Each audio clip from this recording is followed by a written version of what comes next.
In this lecture, I plan to deal with Alexander's initial invasion of India. And for the next 3.5 lectures, we'll be dealing with Alexander and the Macedonian army in India, which in their time essentially denoted the Indus Valley and its various extensions. As I stated some lectures ago, when Alexander crossed the Tigris in pursuit of Darius III, he had a very incomplete sense of the geography of the eastern sections of the Persian Empire. The Greeks were familiar with a land called India. Its name came from the great Indus River, which was the dominating feature. And what the Greeks called India is today largely Pakistan and parts of Afghanistan. What became India, especially in the British colonial period, the name essentially is applied by Warren Hastings, the first Governor General of India, is a whole subcontinent that was essentially unknown to Alexander and the Greeks. They had no reports of what lay beyond the tributaries of the Indus. In fact, they believed there was a great eastern ocean. And when Alexander and the Macedonian army entered the land of the 5 rivers, that is the Punjab, the upper regions of the Indus Valley and its tributaries, they were really quite surprised to discover that there was a whole subcontinent to the east, and Alexander probably got extremely excited. This meant more, kingdoms to conquer.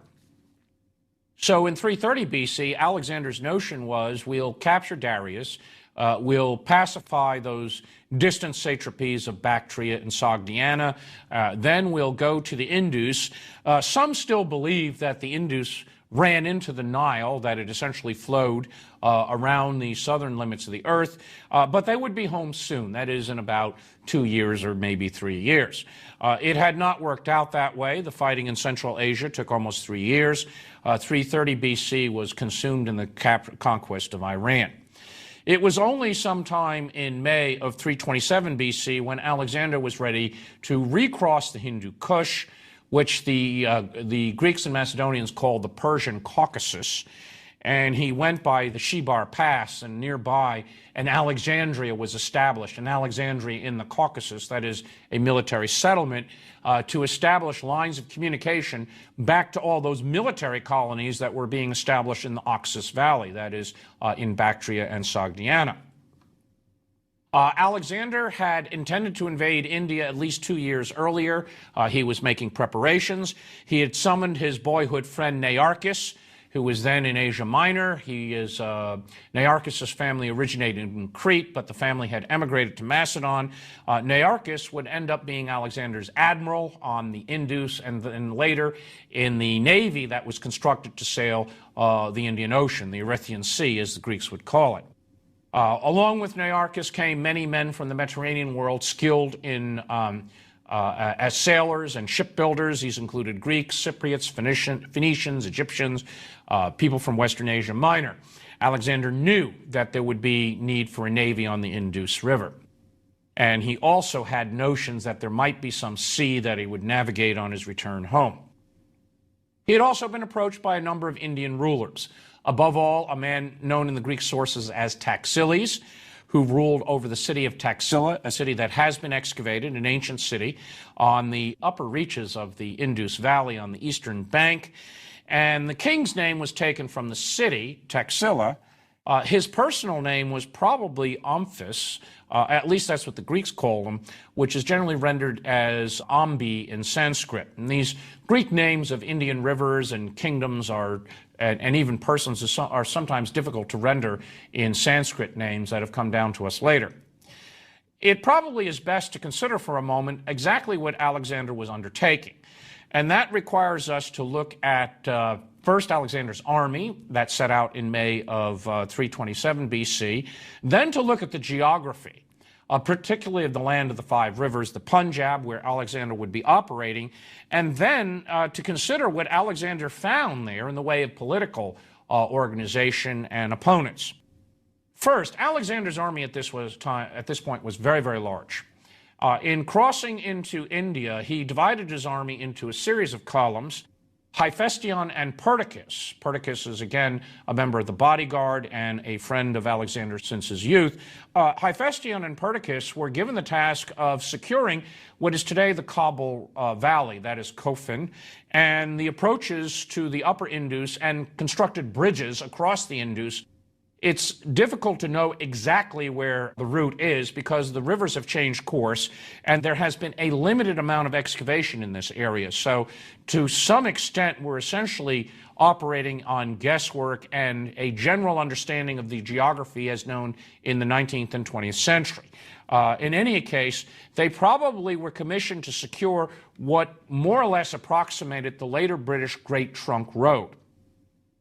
Alexander took detachments and cleared the mountainous zones to the northeast, that is what today would be in northwestern Pakistan and spilling over in the Afghan boundaries. And that would include particularly the strategic Swat Valley, where he and his army cleared various tribal confederations. A number of cities were put under siege and captured due to the artillery. There were submissions by the tribal peoples after populations and animals were captured. At one particular city, the city of Masaga, which may approximate a later Hindu city, a city known in the Sanskrit sources, the city essentially was forced to submission by artillery fire. Some 7,000 Indian mercenaries surrendered on terms, but were later implicated in conspiracy.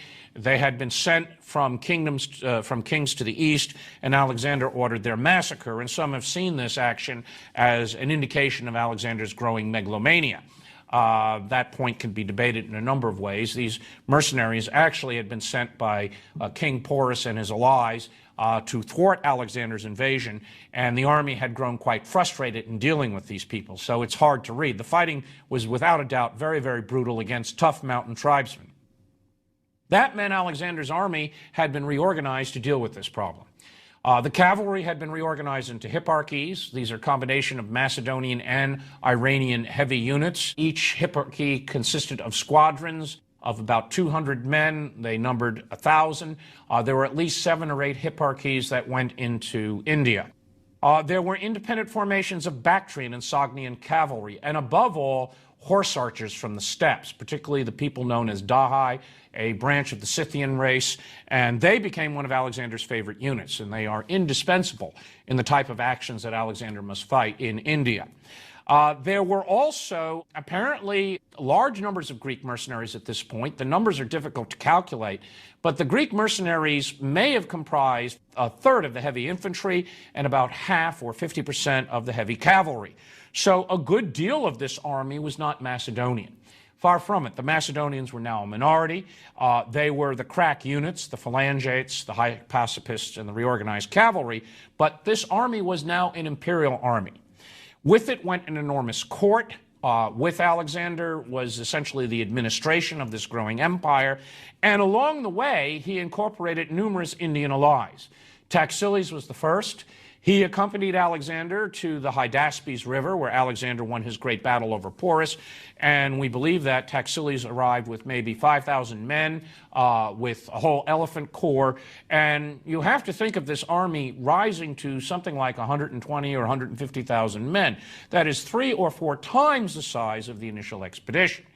Now, many of these were mercenaries or local allies. Some of them would be then detailed for garrison service. The army operated in a number of columns. But it was an enormous strategic and logistical undertaking to move this army around in on the Indus and the tributaries of the upper Indus. So the army itself presented enormous organizational and logistical problems. Somehow these were solved, and solved very well. There's no indication that logistics and communications ever broke down in all of these complicated operations. Second, as I said, it's necessary to talk a bit about the geography of what the Greeks would have called India, and that is because we were dealing in this area. Now, there's a couple of warnings about this geography. First, there's the difficulty of matching Greek names in the sources, and Arrian is very spends a great deal of time talking about the Indian campaigns because Ptolemy distinguished himself there, and Ptolemy, the future king of Egypt, or in Egypt to be more accurate, dwelled a great deal on these actions and provides some kind of eyewitness narrative of the various campaigns. Second, the rivers themselves that define the area have moved. We have very good reports on where the rivers were in the 8th century AD, largely through Islamic sources. And from those sources, it's clear that the rivers flowed farther east than they do today. And it's a guess, and it's only an educated guess, that they might have been a bit farther east yet in Alexander's day. And so what we can only do is give rough approximations of where these kingdoms were and match up the rivers with the Greek names, possible Sanskrit names as known to us in later Indian sources. But overall, the general movement of the army would be very well appreciated to those who are students, especially of British India and of the wars fought in these regions in the 19th century by the British Army. The geography hasn't changed that much. For our purposes, the upper Indus Valley was the first major river that had to be crossed. It more or less approximated its current course. It's a bit probably farther east, and Alexander had a base at Taxila. The Indus has 4 major tributaries that flow into it. These are from west to east, the Hydaspes, today the modern river known as the Jhelum or Jhelum, the Acenes, which is today the Cheneb, and the Hydroates, which is the Ravi. These 3 rivers rise in the mountains and flow together and form a single river. And they are finally joined by a 4th river, which the Greeks would have called the Hezidrus, today the Sutlej. And the Sutlej is important, or the Sutlej is important because it later forms a boundary between British India and the Sikh Empire. For those familiar with the wars between the Sikhs and the British, this represented in the early 19th century the limit of British power on the Ganges Plain, and the Sikhs dominated the Punjab to the west of the Sutlej River. There was an upper tributary of the Sutlej known as the Bias today, the Hyphasis, and that's where the army essentially had its sit-down strike in July of 326 BC. Alexander therefore faced 4 mighty rivers after he crossed the upper Indus. All 4 of those rivers eventually flowed into the Indus.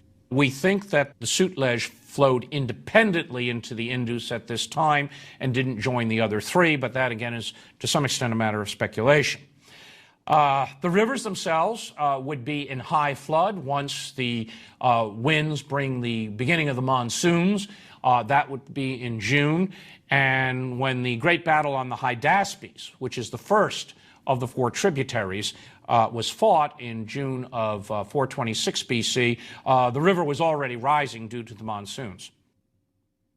This would have been an extremely tough area to pacify. The lands between each of these rivers were homes to powerful kingdoms. Between the Hydaspes and the Acenes, that is the first and second tributary, was the kingdom of Porus, Alexander's major opponent initially. Farther to the northeast in Kashmir was another powerful kingdom, the kingdom of Abessares, as it's called in the Greek sources. That seems to be a Greek rendering of the kingdom, which is known as Abhisara in Sanskrit. Both of these kings had supplied mercenaries to the various tribal armies in the Swat Valley. These were the mercenaries that were massacred on Alexander's orders. They had very good news that Alexander was approaching. They were foes of Taxiles. They were rivals for this part of India, and from the start, Alexander finds himself in a rather difficult position. Every time he moves around in India and acquires local allies, he also acquires enemies at the same time. And to some extent, not completely, but to some extent, Alexander is dependent on his Indian allies, not only for information and supplies, and also those marvelous new creatures called elephants, but also, to some extent, he is committed to protecting his allies, and therefore his military targets are to some extent determined by his alliances with the local Rajas in the area. And so the campaign always has this political dimension as well as strategic. That is, Alexander moves against certain opponents, in part because they are foes to his allies, and from the start, Alexander realizes that he's going to have to depend on these Indian Rajas. That gets us to the third issue, which is exactly the political landscape and the institutions Alexander found in place. This region, known as India to the ancients, that is the land of the 5 rivers, the Punjab, that is the Indus and its 4 great tributaries, The Middle Indus area, particularly around the later city of Multan, where the Malay and other powerful races dwell who turn out to be tough opponents, and the Lower Indus, today what we would call the Sind, all three of these distinct regions had been under the control of the Persian Empire. We are told that they furnished an enormous tribute in gold in the time of Darius I. Darius was the third Achaemenid king who reigned from 521 to 486 BC. He is the king who reorganized the Persian Empire into the satrapies, and from the start, the Indian provinces furnished an enormous amount of gold dust. It is estimated that they were a significant, somewhere around 30% perhaps, of the Persian revenues. These regions, however, had fallen out of Persian hands, probably towards the middle of the 5th century BC. And this was a result of Persian defeats in Greece, repeated problems with rebellions in Egypt, and finally, the Persians essentially pulled out of the area. How much was known of this region is anyone's guess. The Persians themselves had not been in this area for almost 2 generations. There was no satrapal organization. That is, Alexander could not conquer these regions and simply appoint Macedonians to a well-run Persian administration. He encountered, as he came through the mountain zones and the passes, various tribal peoples living in loose republics. These required tough wars of pacification, especially in the Swat Valley, I mentioned earlier. Alexander was also inspired to impose his will on these tribes. Sir Aurel Stein, a famous British geographer and officer, had mapped this whole area in the 1920s and 30s. He also mapped Alexander's route through the Gedrosian Desert. And Stein knew the regions better than anyone else, and he identified where a number of these campaigns took place. And again, he was a student of British history of the 19th century, all of those very often less than successful British interventions in Afghanistan, the so-called Northwest Frontier. He identified one of Alexander's most spectacular assaults, the assault on Aornus, a great mountaintop which was some 5,000 feet above the upper Indus. It's Pinsar today. It was captured in a dramatic, essentially artillery assault, and the reason was because Heracles had never taken it. It had defied Heracles, so Alexander's going to do it. In any case, these areas were tough tribal peoples that had to be intimidated by wars of pacification. Once you got into the Indus Valley, there was some understanding of the Indus River, and this again was thanks to the Persians. Darius, somewhere around 515, 513 BC, had commissioned a Carian skipper, a guy named Skylax, who came from the region of Caria in Western Asia Minor, and that is a region in close association with the Greeks. And he had navigated the Indus and actually had reached the Erythraean Sea and demonstrated that the Indus did not flow into the Nile, even though the Nile and the Indus both had crocodiles. That's no indication that they were united in any way. That was taken by early Greeks as proof that obviously the Indus flowed into the Nile. And he had sailed along the southern Arabian coast and up the Red Sea to Egypt. This demonstrated that there was a great Erythraean or Indian Ocean, and there was probably more to India than just the Indus Valley. But beyond the immediate regions of the Indus Valley, there was no Persian control. There's no reports of Persian embassies or any kind of contact. And so Skylax's reports, it's anyone's guess whether those reports were understood in the Mediterranean world. And Alexander had a very, very incomplete knowledge. He had thought that the Jaxartes River flowed into essentially the Black Sea, marked the northern limit. He would have thought that the Indus Valley apparently rose from the same mountain zone as the Jaxartes, flowed into the Indian Ocean, and the Indian Ocean was part of that great Eastern Ocean. He had no notion of the subcontinent, and certainly no notion of China, of Central Asia, and those more distant lands. So in his mind, and the mind of most of the Macedonians, they thought that they were at the limits of the earth. As I mentioned, the Persians couldn't help them here, and they very much had to depend on their Indian allies. What they found in India were well-organized kingdoms, kingdoms that were ruled by Rajas, kings, the Sanskrit word, which could field powerful armies. Once you got down into the great river valley systems, there was intense irrigation. This was the heartland of Indian civilization, the cradle of Indian civilization. The earliest cities of Indian civilization were in the Indus Valley. These go back to as early as maybe 2800 BC, the so-called Indus Valley civilization centered on Harappa and Mohenjo-daro. The kingdoms were essentially defined by the great river systems. They were also linked by caravan trade to the Ganges. The Ganges, at this point, in the time of Alexander's arrival, was emerging as essentially the axis of Indian civilization.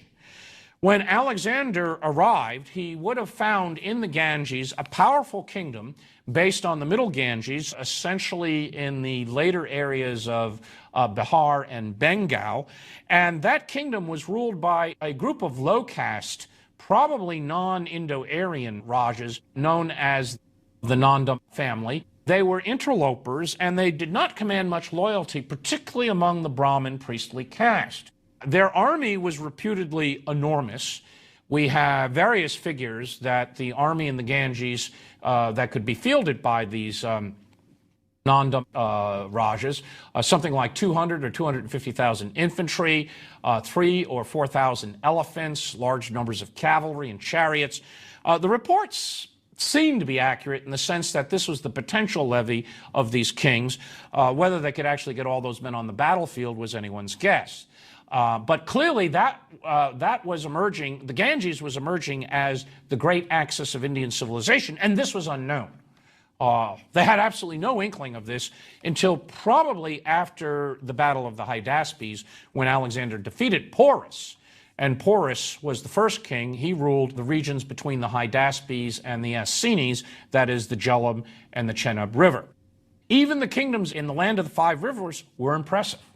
Porus was just one of a number of kings in the upper Punjab. He fielded an army at the Hydaspes, while inferior to Alexander in numbers, was pretty close. It probably numbered something like 40,000 or 45,000 men. It had significant forces of cavalry and chariots, and above all, elephants, large numbers of elephants. And we'll be discussing how these animals turned out to be a dreaded weapon that Alexander and the Macedonians had to learn to cope with. And eventually, elephants, Indian elephants, were in high demand in the Hellenistic world, in part because Alexander had overcome them. They were associated with Alexander, but they are extremely useful in opening a charge of infantry. And think about it. These creatures are enormous, and if anyone has ever seen a single elephant, just envision something like 200 of them charging at you, and all you have is a sarissa.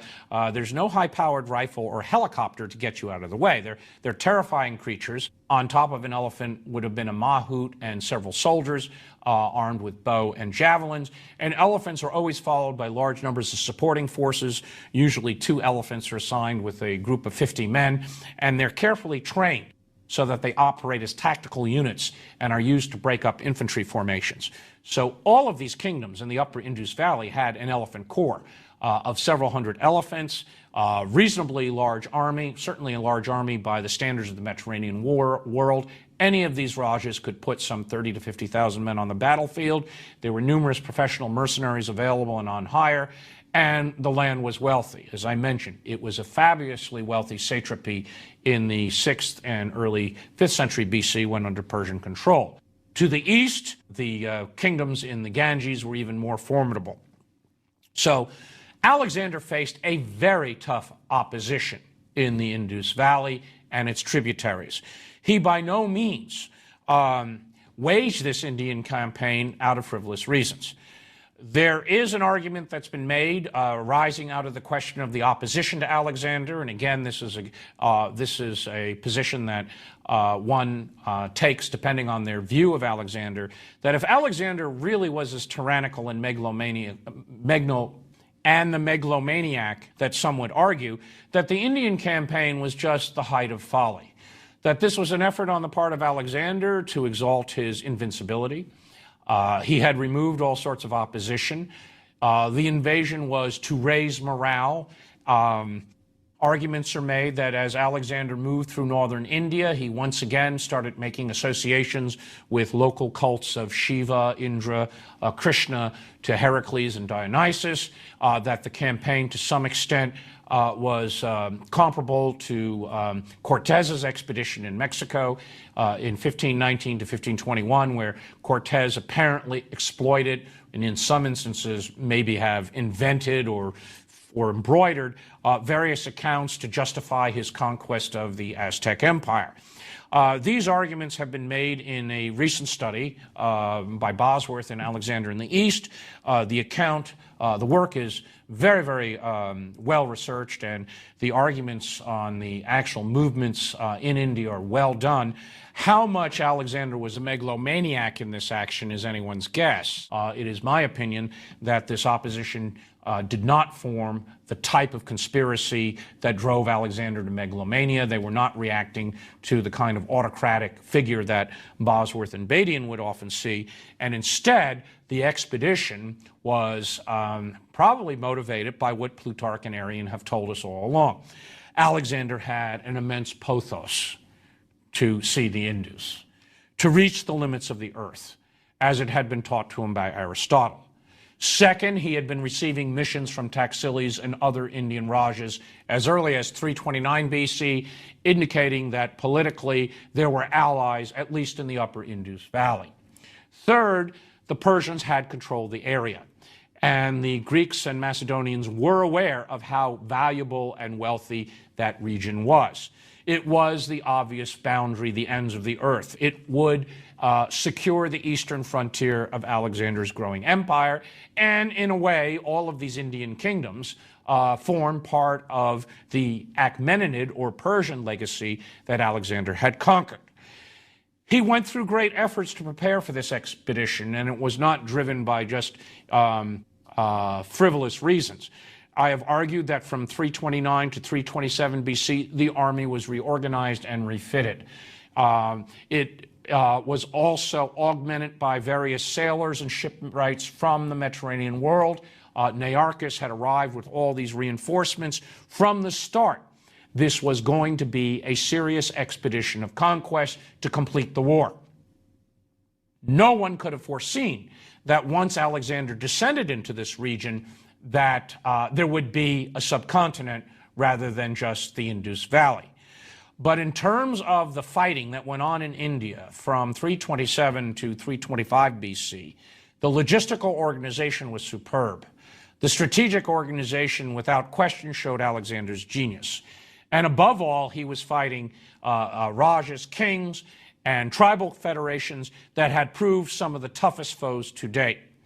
And the later Greek and Roman authors are writing on India, and particularly on the reports that came from Nearchus, who wrote up his navigation, later reports from Seleucid envoys to the court of Chandragupta, that is the first great Indian emperor of the Mauryan Empire that reunited India after Alexander's death. It is clear that this population, which is today Pakistan and parts of Afghanistan, had won the admiration of the Macedonians and Greeks. They were superb soldiers. They were extremely well organized and administered kingdoms.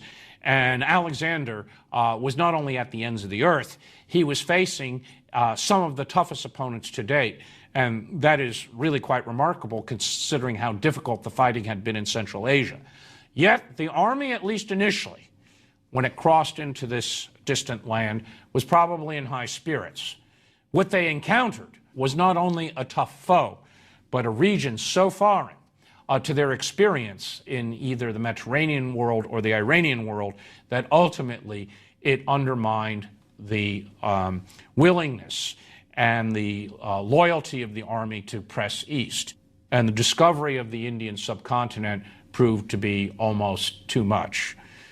But in June of 326 BC, with the army now securely in the upper Indus Valley, Alexander led that army out to the Hydaspes River to beat King Porus in a major battle, and it was thought, at least by the Macedonians, that Porus represented the principal foe, and with his defeat, all of these lands would fall to Alexander, and everyone would be going home very soon.